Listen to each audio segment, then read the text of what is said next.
नमस्कार साथियों, आज के हम लोग इस सेशन में चर्चा करेंगे कि भारत के अगले नए प्रधानमंत्री कौन होने वाले हैं। अगर फिर से नरेंद्र मोदी भारत के प्रधानमंत्री होने वाले हैं तो उसके लिए इनके क्या क्या क्राइटेरिया को फुलफिल करना पड़ेगा, और उसके बाद से हम लोग ये भी जानेंगे कि कहां कहां मोदी जी ने कितने दौरा किया, उसके बाद से इन्होंने इनके हाथों में क्या लगा है। आज हम लोग इन सारे तमाम डिटेल्स के बारे में चर्चा करेंगे। और क्या पहले जितना मजबूत भारतीय जनता पार्टी की सरकार थी, क्या फिर से अगर भारतीय जनता पार्टी की सरकार बनती है तो उतना मजबूत बन पाएगी या फिर कांग्रेस की सरकार बनेगी। और हम लोग इसके साथ ही एक अहम टॉपिक पर चर्चा करेंगे कि नीतीश कुमार क्या फिर से पलटी मार सकते हैं, जिन्हें पलटू चचा के नाम से भी जाना जाता है, यू टर्न वाले व्यक्ति भी कहा जाता है। यह अभी तक क्या हुए हैं कि कितने बार पलटी मार चुके हैं, और ये जब पलटी मारते हैं तो इनके विपक्ष बदलते हैं। राज्य में जो सरकार बनी रहती है वो सरकार नहीं बदलती है, विपक्ष बदलते हैं। समझ सकते हैं आप लोग। अगर कोई दूसरा पलटी मारता है तो उसका क्या होता है, सरकारें गिर जाता है, लेकिन ये जब पलटी मारते हैं तो ये सिर्फ विपक्ष इसका बदल जाता है। ये थोड़ा सा अजीबोगरीब होता है, लेकिन आज के हम लोग इस सेशन में पूरा डिटेल से सभी के बारे में चर्चा करने वाले हैं।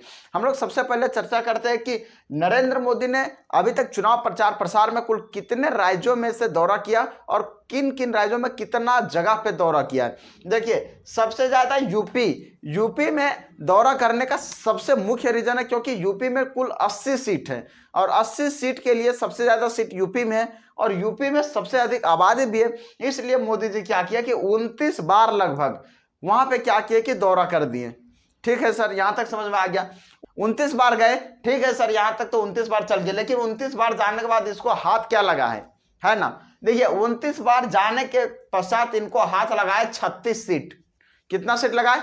36 सीट। सबसे ज्यादा यूपी में गए हैं 29 बार, उसके बाद से गए पश्चिम बंगाल में जहां ममता दीदी का सरकार है, वहां पे गए हुए, वहां 20 बार गए हुए हैं। उसके बाद 19 बार गए हुए हैं महाराष्ट्र में, शिवसेना की सरकार है। उसके बाद बिहार में नीतीश चचा के सरकार में 16 बार गए हुए बिहार में, उड़ीसा में 12 बार, कर्नाटका में 11 बार, मध्य प्रदेश में 10 बार, राजस्थान में 9 बार और झारखंड में 8 बार। इस तरह ये टॉप स्टेट थे जहां पे नरेंद्र मोदी का दौरा हुआ है, चुनाव के प्रचार प्रसार के दौरान हुआ है। इसके बाद से अब हम लोग देखते हैं कि इन राज्यों में नरेंद्र मोदी ने तो इतना बार तो चुनाव प्रचार प्रसार किया, लेकिन कितने सीट उनको हाथ लगे हैं। सबसे बड़ा जो सीट वाला स्टेट है वो है उत्तर प्रदेश, और उत्तर प्रदेश में कुल सीट 80 है। 80 सीटों में से पहले जो सीटें थी वो क्या थी, सपा का लगभग पत्ता साफ कर दिया था। सपा का लगभग पत्ता साफ करने के बाद क्या था कि फिर से सपा वहां पे धावा बोल दिया है। अब यह धावा किस प्रकार से बोल दिया है, कुल 80 सीटों में से, ये कुल 80 सीटों में से 36 सीट बीजेपी ने जीतकर लाई हुई है। सपा यहाँ पे जीती हुई है 34 सीटें। 34 सीटें यहाँ पे सपा भी जीत रही है, यानी बीजेपी और सपा का लगभग मुकाबला जो रहा उत्तर प्रदेश में बराबर रहा। उसके बाद से पश्चिम बंगाल में कुल 42 सीटें हैं, और लगभग 20 बार दौरा करने के बावजूद भी नरेंद्र मोदी यहाँ पे सिर्फ 12 सीट ही हासिल कर सके हैं। उसके बाद महाराष्ट्र में इन्होंने 19 बार दौरा किया है चुनाव के प्रचार प्रसार के लिए, लेकिन वहां भी 48 सीटों में सिर्फ 17 सीटें इन्होंने हासिल कर पाया है। उसके बाद बिहार में 16 बार इन्होंने दौरा किया है, जो 40 सीटों में से सिर्फ और सिर्फ 30 सीटें आ गई है।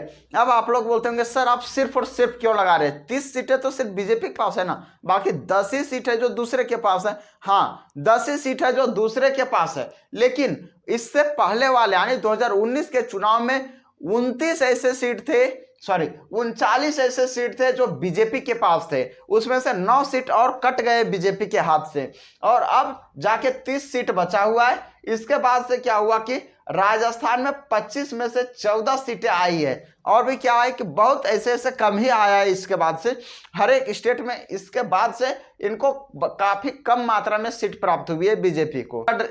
नरेंद्र मोदी जो चुनाव लड़े हैं वो है वाराणसी, उत्तर प्रदेश के वाराणसी से नरेंद्र मोदी चुनाव लड़ते हैं, और ये काफी दिनों से लड़ते आ रहे हैं वहीं से।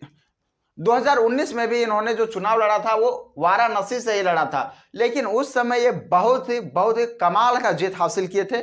4,79,000 वोटों से ये सिर्फ जीत हासिल किए थे वहां पे। और उस समय क्या हुआ कि वाराणसी से जो अन्य पार्टियां जो खड़ा हुई थी, कांग्रेस, सपा, आम आदमी पार्टी, ये सब क्या हुआ कि बहुत ही बुरे तरह से उस समय परास्त हो गया था। अब इसके बाद जब बारी आई 2024 ईस्वी की, यह 2019 ईस्वी की घटना, जब इन्होंने 4,79,000 वोटों से जीत हासिल किया था। ठीक है सर। उसके बाद 2024 की जब हम लोग बात करें तो यहाँ पे सिर्फ और सिर्फ 1,52,000 वोटों से इन्होंने जीत हासिल किया है। और ये साफ साफ दर्शाता है कि नरेंद्र मोदी की लोकप्रियता वाराणसी में पहले की अपेक्षा अब कम हो गई है, यानी जनता वहां पे इनसे खुश नहीं है। 2024 में 1,52,000 वोटों से ही इन्होंने सिर्फ और सिर्फ जीत हासिल किया। ठीक है सर, यहां तक समझ में आ गया। इसके बाद नेक्स्ट, अब यहां हम लोग देखते हैं कि कौन कौन से राज्य है जहां पे नरेंद्र मोदी को एक भी सीट नहीं प्राप्त हुआ। देखिए, सबसे पहला तमिलनाडु अपने आप में एक बहुत बड़ा स्टेट है। यहाँ पे नरेंद्र मोदी को एक भी सीट, नरेंद्र मोदी नहीं बोल सकते, सिर्फ और सिर्फ बीजेपी बोल सकते हैं। नरेंद्र मोदी अपना पैकेट से सीट नहीं ये करता है। अब क्या है, सिर्फ और सिर्फ तमिलनाडु से हम लोग 0 सीट आने बीजेपी जीत कर लाई है। उसके बाद से मणिपुर से 0 सीट जीत कर लाई है, पंजाब से 0 सीट जीत कर लाई है, मेघालय से 0 सीट जीत कर लाई है, लक्षद्वीप से 0 सीट जीत कर लाई है, पुदुचेरी से 0 सीट जीत कर लाई है, और लद्दाख से 0 सीट जीत कर लाई है, और मणिपुर से 0 सीट जीत कर लाई है। सर हम लोग यहाँ तो सेटिस्फाइड है, लेकिन मोदी जी चुनाव प्रचार करने कितने बार गए मणिपुर में?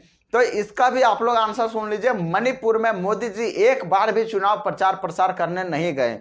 इसके पीछे रीजन क्या है? मणिपुर हिंसा में 60 दिन के बाद जो नरेंद्र मोदी के मुंह में जो दही जमा था वो पिघला था। 60 दिन के बाद इनका मुंह खुला था। समझ में आ गया होगा। इसलिए इन्होंने क्या किया, लज्जा और शर्म के मारे से मणिपुर में इन्होंने इलेक्शन का प्रचार करने के लिए 2024 में एक बार भी नहीं गए, और 2 में से दोनों सीटों हार गए मणिपुर से। ठीक है सर, यहां तक समझ में आ गया। मणिपुर से इन्होंने पूर्ण रूप से हार गया। अब इसके बाद से अब हम लोग देखते हैं बीजेपी के पास कुल कितने सीटें हैं, क्या वो अपने आप में बिना गठबंधन के सरकार बनाने में कामयाब होती है या नहीं होती है। सारे जानकारी आज हम लोग डिटेल से देखने वाले हैं। देखिए, अभी कुल मिला के बीजेपी के पास 240 सीटें अवेलेबल है, यानी इसमें कोई शक नहीं है 240 सीट उसका अवेलेबल है। लेकिन कुल भारत में 543 लोकसभा की सीट है, और इसमें से क्या है कि भारत में सरकार बनाने के लिए कम से कम 272 सीटों की आवश्यकता होती है, यानी इसके आधा सीटों की आवश्यकता होती है। तो 272 सीट में से अभी मोदी के पास अवेलेबल है 240 सीट। अभी कुल मिलाकर 32 सीट ऐसे हैं जो नरेंद्र मोदी के पास अभी भी घट रहे हैं, यानी नरेंद्र मोदी के पास अवेलेबल नहीं है। इसलिए इनका गठबंधन बन गया एनडीए गठबंधन। और एनडीए गठबंधन बनने के बाद से क्या हुआ कि यहाँ पे पलटू चचा, जिसका नाम रख दिया गया पलटू चचा, ये इसमें से शामिल हो गए हैं। पलटू चचा जो इनका कुल मिला के 13 सीट अवेलेबल है, 13 सीटों से ये पलटू चचा इसमें शामिल भी हो गए। अब ये पलटू चचा का भरोसा नहीं है कि कब ये पलट जाएंगे इससे, यही तो सबसे बड़ी समस्या है।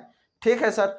अब यहाँ पे क्या हो रहा है, जब नरेंद्र मोदी एनडीए की पूरा सीट जब काउंटिंग कर रहे हैं तब 292 सीट यहाँ पे अवेलेबल हो रहा है। लेकिन जब ये पलटू चचा अगर पलट जाएंगे तो क्या होगा, इनका सरकार फिर से गिरने की संभावना बढ़ जाएगी पलटू चचा के कारण से।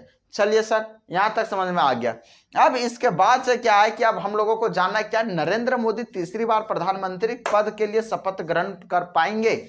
तो इसका आप लोग बात सुन लीजिए, जब तक पलटू चचा नहीं पलटे हैं, यानी एनडीए गठबंधन जब तक टिकेगा तब तक नरेंद्र मोदी क्या है कि भारत के प्रधानमंत्री के उम्मीदवार पे रहेंगे।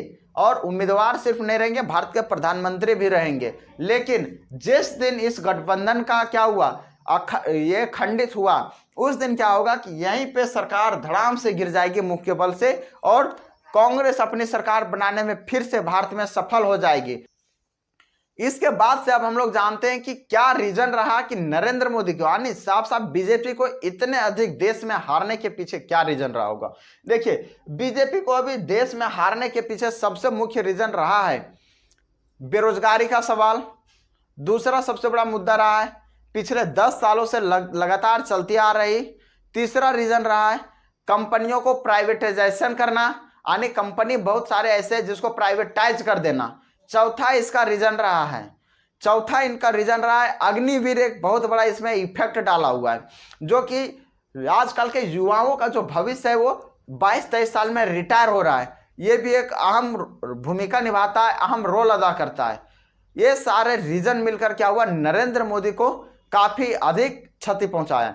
और इसके साथ ही एक एडिशनल टॉपिक है, एडिशनल समस्या है। वो समस्या क्या है, इसकी समस्या कंसिडर की जा रही है। एक और इसके टॉपिक को कंसिडर किया जा रहा है, बीजेपी को हारने के पीछे एक प्रसिद्ध यूट्यूबर की बयान। मैं उस यूट्यूबर का नाम नहीं लेना चाहता हूं, क्योंकि वो हो सकता है तो स्ट्राइक भी मेरा मार दे, इसलिए मैं उस यूट्यूबर का नाम नहीं लेना चाहूंगा।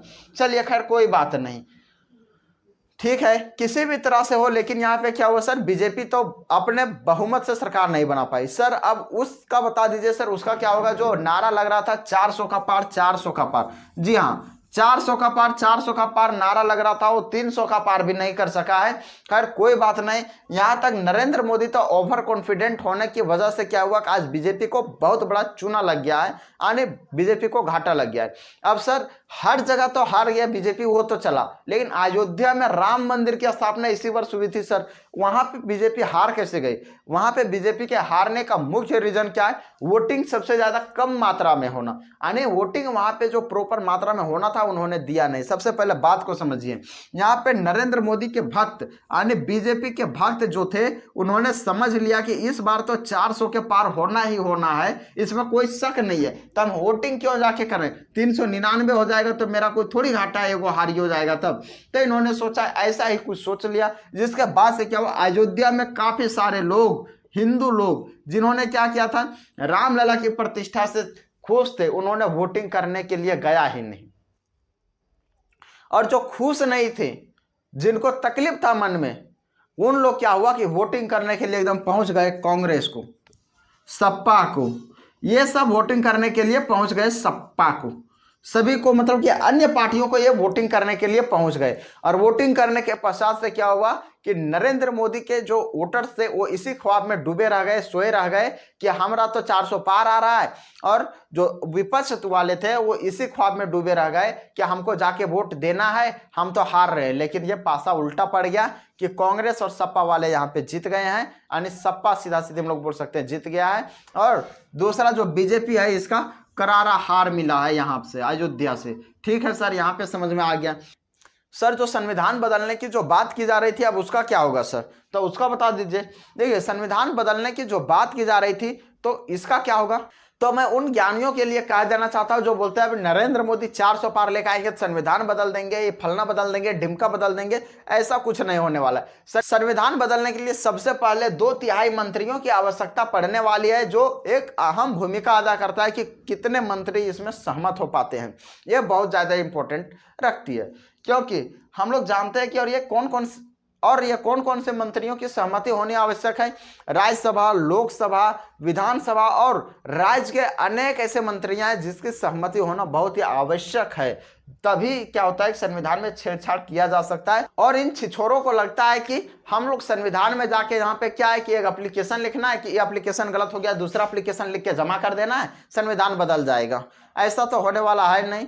हाँ, तो हम लोगों को पता चल गया कि सिर्फ हम लोग 400 ला लेंगे तो हम लोग का क्या होगा, संविधान बदलने वाला नहीं है। इसमें बहुत सारे ऐसे मंत्री हैं जिनकी सहमति होना आवश्यक है। अब यहाँ पे देखिए कि नीतीश चाचा पर, यानी नीतीश कुमार पर क्या हो रहा है कि बहुत सारे फनी मीम्स बन रहे हैं। कोई उधर से पैर पकड़ रहा है, कोई इधर से पैर पकड़ रहा है, कोई उधर से पैसा देके जा रहा है करोड़ों करोड़ों बंडल का, कोई इधर से पैसा देके जा रहा है मीम्स में। ये रियलिटी की मैं बात नहीं कर रहा हूँ, ये मीम्स में ऐसा क्या हो रहा है, बंडल देके जा रहा है। इसके सब लोग पांव पड़ रहे हैं, चाचा मेरे तरफ, चाचा मेरे तरफ। एक बोल रहा है चाचा मेरे तरफ आके सरकार बनाइए, एक बोल रहा है चाचा मेरे तरफ आके सरकार बनाइए।